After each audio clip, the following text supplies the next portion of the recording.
you have the details as to perhaps what more we need to know about the social interventions and what it is that the IMF team will be on the lookout for? We understand that they'll be engaging CSOs and all of that.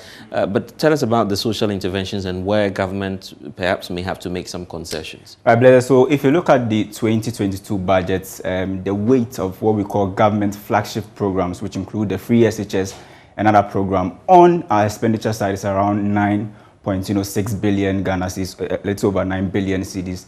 It means that we have this kind of huge expenditure line item on our the total expenditure. So going into the negotiation, government has made it clear in the Q&A document that they issued yesterday that the free SHS, which is one of the social intervention and other things, will not be affected. But just like I was saying, government is hoping to get between 1 to 3 billion US dollars in this negotiation that they are going with the IMF. They've cited the fact that Benin just recently went to the IMF, and this will actually be the first time government will be doing a hybrid program with the IMF. What do I mean by hybrid? It means that government is not going in solo for one program, let's say the Extended Credit Facility or the EFF. Government is going to combine two programs, which the IMF call it the high combined credit exposure. So government will get a chance to actually combine two or more programs to come to the 1.5 billion dollars that they are looking for from the IMF to shore up their budget and also to bring it to help with our external reserves and also help us pay for our debt. But Blessed, I've also been looking at since 1995. This is the reason why government believes and they feel that they can get as high as 1.5 billion. If you look at from 1995 to 2020, the amounts that we've been receiving from the IMF in programs have been increasing. For instance, what we received in 1990 was an increase of about 68% of what we received in 1995. In terms of 2003, we received an amount of almost $244 million. That was the first time there was a reduction, but since then we've seen persistent increments in the allocation, and this time around Ghana's quota in terms of the SDR is above $730 million, and so they believe that government will actually, going into this negotiation, be able to bring about 1.5 billion to help the alien economy at the moment. Do we know how much government is targeting to raise from this, and if indeed they'll meet the target? Well, government would have to do a lot of things.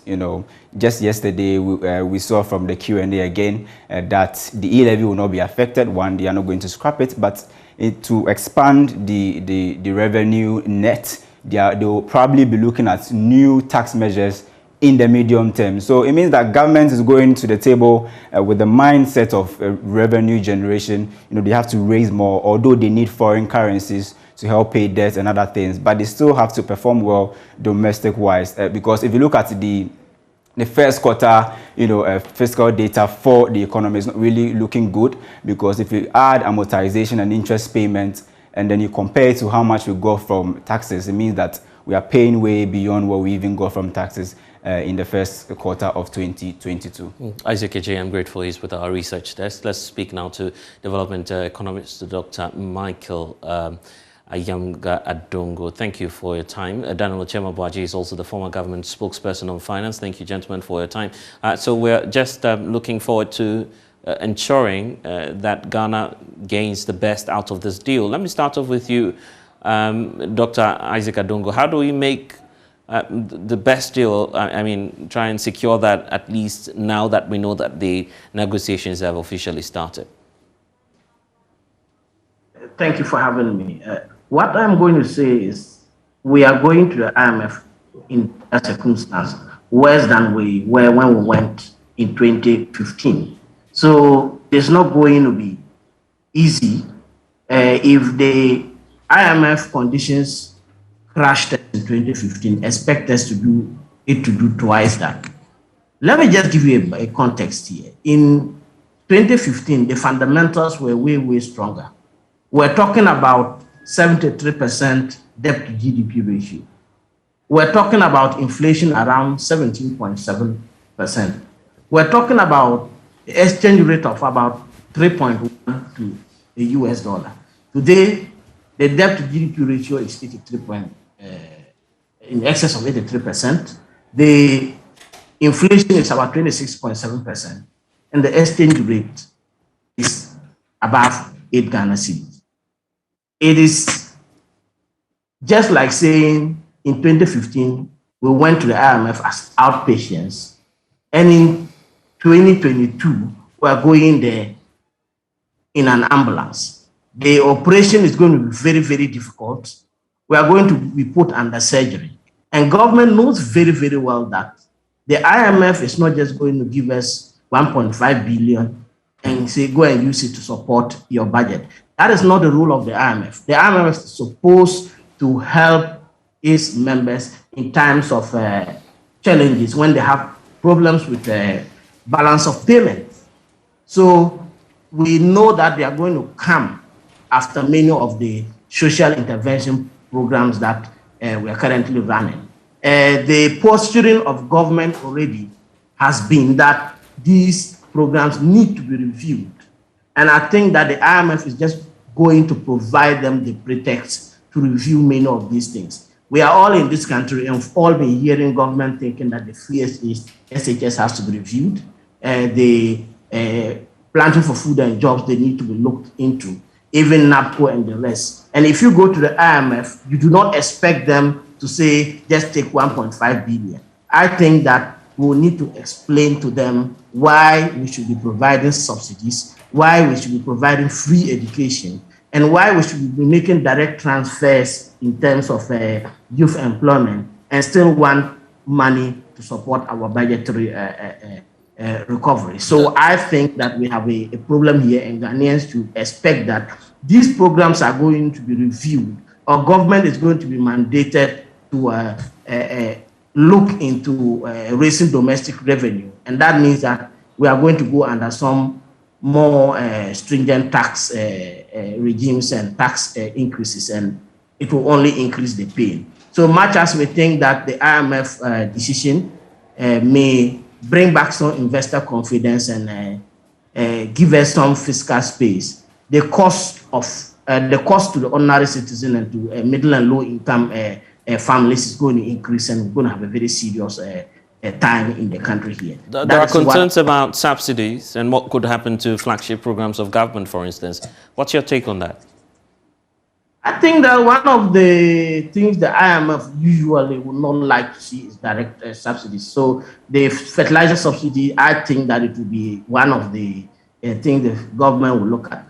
I am a little bit optimistic about free SHS because the IMF, among other things, also seeks to reduce poverty. And if we trump up the poverty reduction benefits of free education, it is most likely that we'll get away with it and we can get some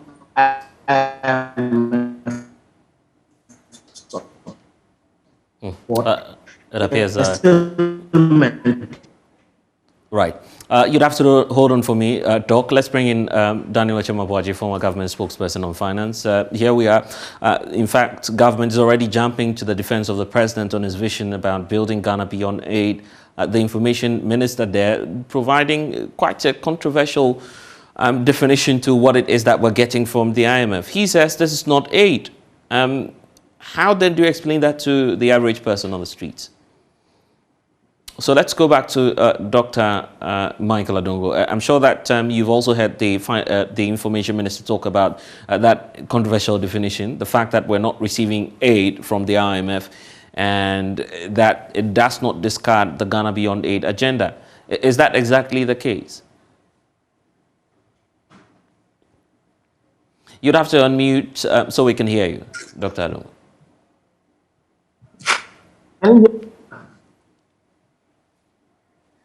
Yes, I was just asking about what happens to the Ghana Beyond Aid agenda, for instance, knowing the justification we're getting from government on this. I think that our excessive borrowing placed the Ghana Beyond Aid in question anyway. So there is no point in trying to argue that we were on a track to achieving a country without aid. That is not a possible argument to push now. What I think is that we are going in for a loan that comes with a low interest rate or no interest rate at all for developing members of the IMF from developing countries. That is what it is. It is a loan. So we shouldn't say that it is a grant. I agree with that argument that we are going in for a loan, we are going to pay back. But we are not out of Ghana beyond aid. And I think that if we begin to tramp up these semantics and forget about the more difficult situation of managing the economy, it's neither here nor there. We need to face the facts that Ghana is far from functioning without aid. But we shouldn't say the IMF decision to go, the Ghana's decision to go to the IMF compromises our objectives of Ghana beyond aid. These are just semantics, and I don't want to go with that. Let's bring in Daniel Ochemabwaji now, a former government spokesperson. I was just asking about government and its vision of building a Ghana beyond aid. What then happens now that we are officially opening our conversation with the IMF? Let me say good afternoon. I'm sure that question is directed at me, correct? Yes, precisely. All right, good. Let me say good afternoon. I can see my senior over there, Kwame. All right, good. Well, Ghana beyond aid is a dream and it's a vision, and that may not even be accomplished in our time. And so going to IMF or not going to IMF will not kill that dream. It is just another way of saying better Ghana agenda. We want betterment for our people. So I don't see how this is going to kill it. So the president was just dreaming when he said Ghana beyond aid? No, when you say you're dreaming, not just a dream as in dreaming, it's a vision. Let's get to our country to a point where at least we can finance or balance our budget. And I think everything that the government has been doing is part of the attempt to try to get to that goal. A situation where if you have to be able to raise money to manage our home affairs, a lot of the money will come from us and not keep begging people here and there to do that. So I think it's a big vision, not a dream as you sleeping and getting a dream. It's a vision that is basically saying that let's build a Ghana where we will not always be resorting to people to be able to, to be able to balance or make the home work. And that's what they, so it's a big vision that is going to be accomplished over a long time. And it takes steps. Journey of 1,000 miles begins with a step. But what's your take on the decision to open negotiations now with the IMF? You've heard countless reactions to this, but now it's official and we understand that the engagements are underway. So it's fair to say now that government is clearly conceding that it's not in control of the economy, right? That is not what it means at all. And by the way, you know, Ghana, we are members of the IMF. Even without a program, the IMF keeps coming and inspecting our books and looking at us. They come almost every quarter. And so to go to IMF, some people even call it a mutual fund. We make contribution to IMF fund. So if we have to go to IMF, so to say, especially where we are going mostly as a result of external factors that has brought us to this level, mostly with, of course, a few internal issues, I don't think it's shameful at all. Who does not know that COVID had a bad impact on the globe? Who does not know that Russia has had issues and effects on supply chain and creating all these economic challenges? The government has tried to propose a policy that could have also helped us to try to at least boost up our revenue. Some Ghanaians, especially our friends on the other side, did not support it. After election, most of them still do politics. And that is what is causing us. So if we are not willing to basically take the bitter pill from our government, the white man will force us to take it. And that is what is happening. How do you expect to be able to raise revenue or get money from foreign investors or even keep the ones you have when you are in parliament? With all due respect to my seniors and members in parliament. When you are in parliament fighting, which investor is going to put their money with you? They will take their money out. And if they do, you have to give them better interest rate before they say, no, we are not taking the money. So are you not shifting blames here? I'm not shifting blames. I am just saying these are part of the costs. Of course, the government may have its own issue here and there, but we Ghanaians, we want everything good, but we don't want to pay for it. And that's exactly what it's going. We don't want to support it. You're in parliament removing the speaker's seat. You can't make a decision. And you expect an investor to leave the money with you? It will not happen. So we are all in some part responsible. Okay? All of us, okay, are partly responsible, even though from where I sit and my understanding of what is going on, majority of these challenges are actually external. Okay? And we have to come to terms with it. So going to IMF, for me, is to say that, yes, mostly it's because of the external factors. The Federal Reserve is increasing its interest rate.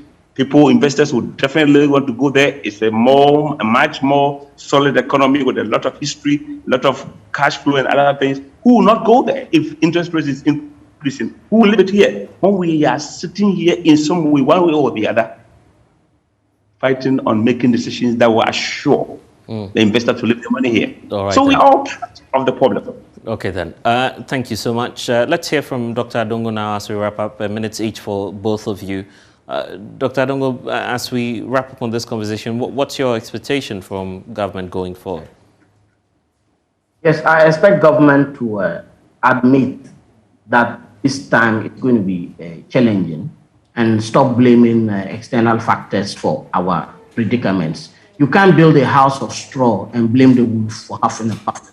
That is the key issue here. It is the responsibility of every government to prepare and insulate its economy against external factors. That comes with the mandate of governance. And I think that it is quite a very basic argument to blame external factors for it.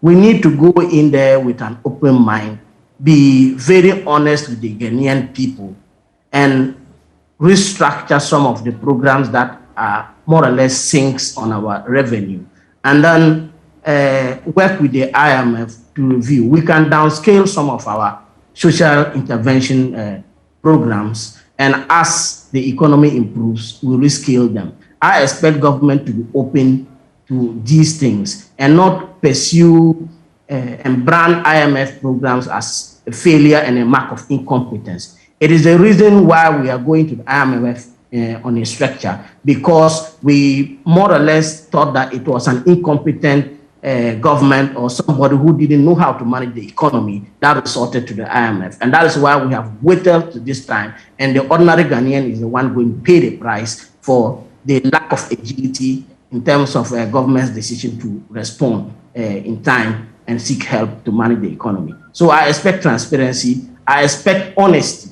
and I expect government to be open to the Ghanaian people, prepare us for the difficulty rather than shifting blame. Nobody's going to benefit from that. All right then. And for you, Daniel Ochema-Boaji.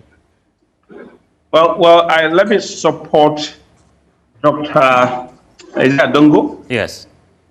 For his call to the government to open up and probably stop shifting blames, be honest about it and open up. I can support those ones, but I totally disagree with him about the fact that these factors are not external. That is not being open and honest about it. Majority of the costs are external. Ghana is a small open economy that is open to the world. Our imports, we import heavily from the world. We export raw materials to the world. For what value? The structure is not correct. We are still import dependent. So how do you say close is not external? It is external. It is part of the problem. Much as we accept the fact that government should be open, transparent, tell us as is, government should put everything on the table because we are not willing to be honest to each other, open to each other, accept to govern the country, but still do politics in parliament. After the election is over, and you say government is not external, even to finance our budget, we depend on borrowings. All right. Cocoa, we exported raw, crude oil, raw. So it's going to take some time. So if we cannot support ourselves, support the e-levy, support whatever government measures that is going on, and we come back here and it says Yes, Dana. Then you probably do not understand the nature and the composition of our current economy. All right. It is open to the world, and whatever affects the world affects us. Anyway, I'm grateful. That's Daniel Chemabuaji, former government spokesperson. Dr. Michael Adongo, thank you for your time.